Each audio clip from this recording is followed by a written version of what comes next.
Okay? Okay.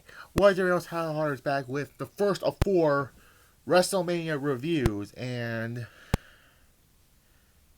the first one is going to be WrestleMania 18. Um, yeah, WrestleMania 18. This is the first of the 4 WrestleMania reviews, and I'll get back to the 2008 reviews with Lockdown. My bad, Lockdown and then Backlash. I'm gonna branch it out. So yeah. Anyways, March 17th at the Sky Dome in Toronto, Canada. And this is the last WrestleMania to be under the WWF name, because 2 months later, they changed their logo. They changed the name to WWE. So, yeah. And the next year's WrestleMania 19 is under the WWE name. So, yeah.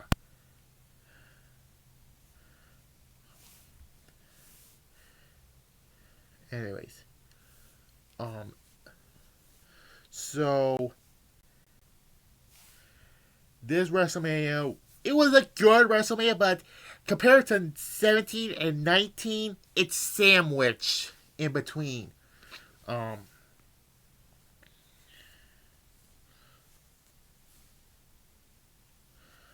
yeah. And the first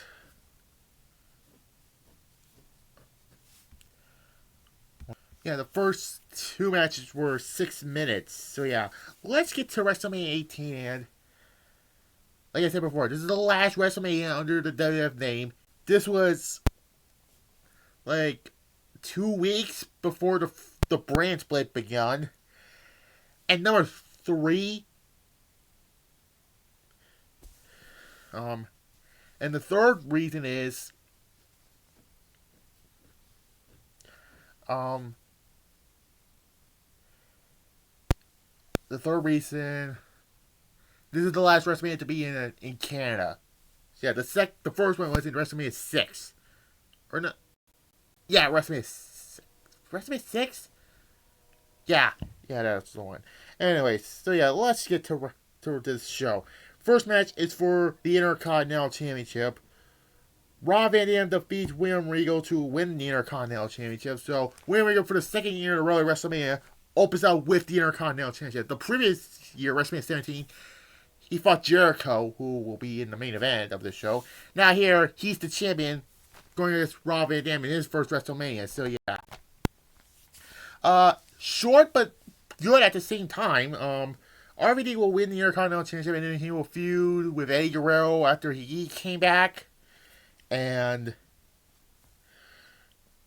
yeah, I give it a 7. Next match is for the European Championship. This will be the last time the European Championship was defended at WrestleMania. Diamond Dallas Page defeats Christian. Oh my god.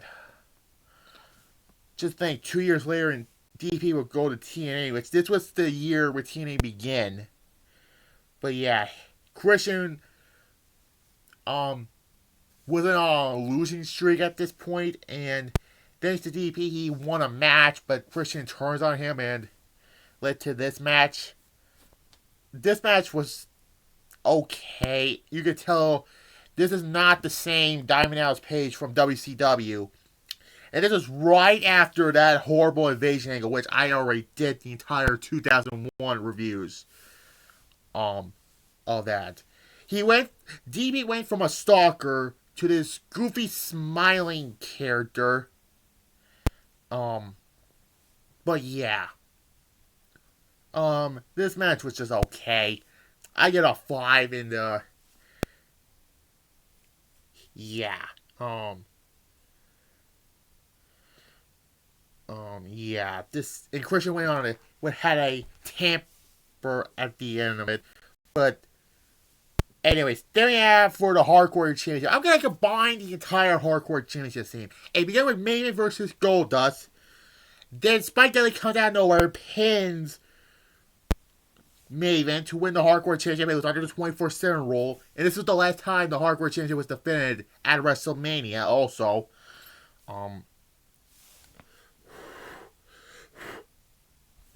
And then after the Hurricane pinned Spike Dudley to win the Hardcore Championship. Then Mike Molly came out of nowhere and pinned the Hurricane to win the Hardcore Championship. Then Christian won the Hardcore Championship. And then in the end, Maven won the Hardcore Championship. Should I give this a rating? Well, apparently I'm not giving it a rating because it was just a long segment. That's what this WrestleMania did. Just a long segment. So yeah. Kurt Angle defeats Kane. Yeah. Why was Kurt Angle fighting Kane at this time? Well, I'm not gonna tell you what the original plan was. It was supposed to be Angle versus Sting, but we didn't get that till 5 years later in TNA, which go back to my 2007 reviews when it began with December all the way to May. It started at the end of December 2019, and then didn't end until May of 2020. But yeah, again, another okay match. I give it a 6.5. Now here's a really good match. A no disqualification match.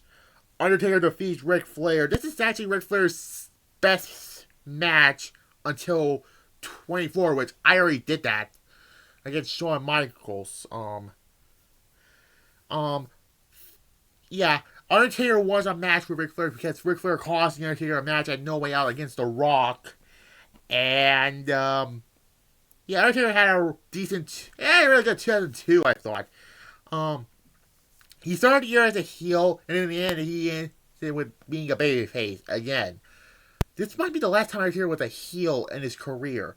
I'm not counting the 2018 run he had with. We're not talking about Saudi Arabia, okay? Let's not mention Saudi Arabia.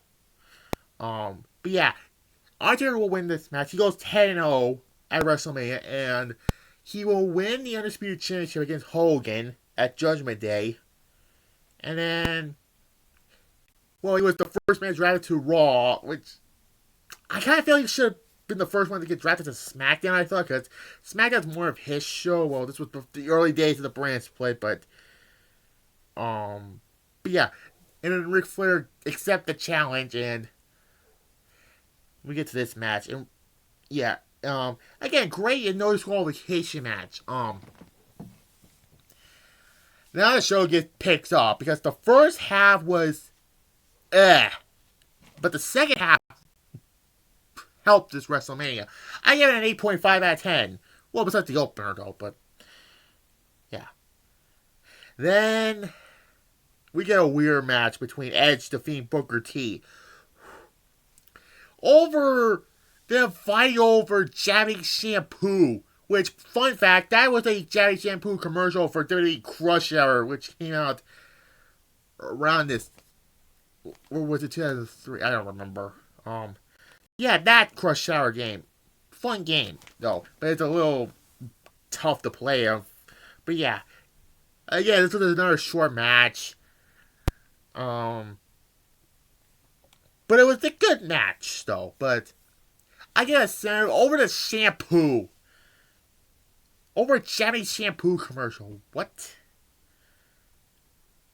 And anyways, then we have Stone Cold Steve Austin defeating Scott Hall. Now, the back, you can barely tell, but it says Special Enforcer Kevin Nash. Like, if you see what's the Special Enforcer, Kevin Nash was not the Special Enforcer where he showed the match graphic or the promo during the match. But yeah, the whole storyline between the NWO came back, or debut in the WWF, whatever, and they targeted two of the biggest names during the Attitude Era, Austin and The Rock, which Hall gets the Austin, the Austin, what? Hall gets Austin, Hogan gets The Rock, so yeah. There was that one time on SmackDown where Stone Cold Steve Austin took Scott Hall hostage, and Scott Hall says nobody embarrassed Scott Hall. Well, yeah. And they have a match at WrestleMania. This would be Stone Cold's last WrestleMania win. Not his last match. No, that's the following year with The Rock. But yeah, Austin, this would be his last win at WrestleMania. Yeah. Austin had a really bad 2002, let's just be honest. Apparently, the original plan was Scott Hall to win with a roll-up, but Austin did not like that finish and won himself, and then he became a free agent, and then he signed with Raw, and then he was in a feud with Ric Flair where didn't end well because he was supposed to feud with Eddie Guerrero, but then he had that famous walkout, or that infamous walkout, rather, because he was supposed to lose to Brock Lesnar in the opening round of the King of the Ring tournament. Austin, the two things he had were the heel turn to prior WrestleMania and the walkout. But this was another good match. I give it an 8 out of 10 again. But yeah. And then we have a cool down match after that. A Four Corners elimination match, aka a Fatal 4-Way elimination match. Billy and Chuck defeat the APA, the Dudley Boys, and the Hardy Boys. Weakest match of the card, if you don't count the hardcore shenanigans, but yeah, I'll only give it a 4, and the APA, the Dudley Boys will be split up until Survivor Series has to do, which I already did. The Dudley Boys reunite, and in 2003, the APA will be reunited on the SmackDown side, and Dudley Boys will be reunited on the Raw side because the brand split started, but yeah. So yeah, that's just a weakest match on the card. And then we get the Icon versus Icon match. The Rock defeats Hollywood Hogan. This will be Hogan's, like I mentioned in the Austin Hall match, that'll be Scott Hall's first WrestleMania match till WrestleMania 11. Yeah, the one that everyone criticized as the worst. I never saw that WrestleMania start to finish though, but I don't know. And this will be Hogan's first WrestleMania match since Mania 9, which, yeah, that whole shenanigans with him and Yokozuna, yeah. Best match, no doubt about it, for WrestleMania 18. And it's with the Hogan turning face. The Randy Orton comes back for like the 78,000th time. He wins the Undisputed Championship and then immediately drops the Undertaker at Judgment Day. So yeah.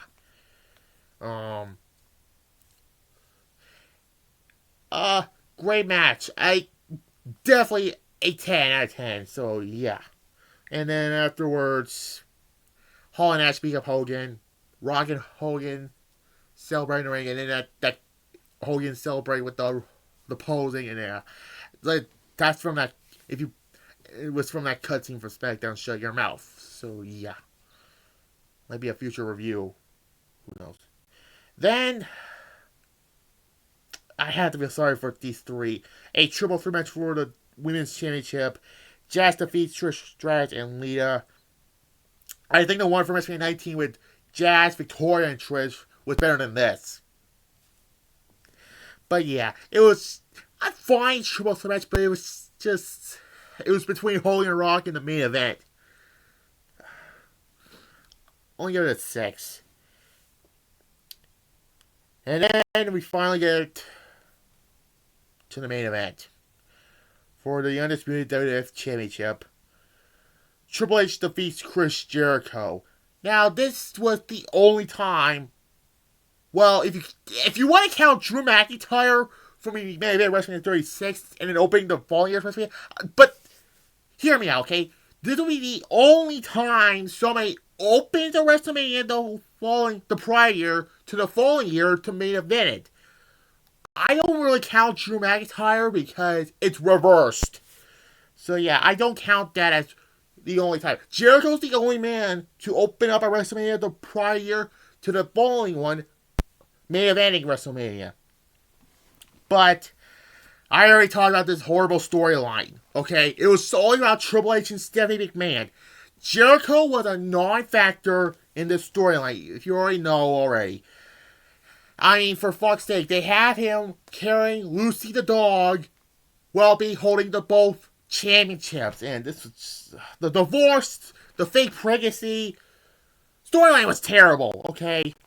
I mean, the only factor was Jericho's the reason why Triple H got injured in the first place the prior year after Judgment Day 2001. But the match was actually better than the Orton match at 25 Triple H had. But it was not great. Let's just be honest here. The only thing great about it was Triple H getting pedigreed by, or Stephanie getting pedigreed by Triple H, which that's not the only time Stephanie get hit by somebody's finisher. Wait till WrestleMania 32, where she got speared by Roman Reigns. So yeah. I mean, it was an okay main event. It was like the match Triple H had with John Cena 4 years later at 22. I'd just give it a 5.5 out of 10, so yeah. So, a good WrestleMania, but a weak main event.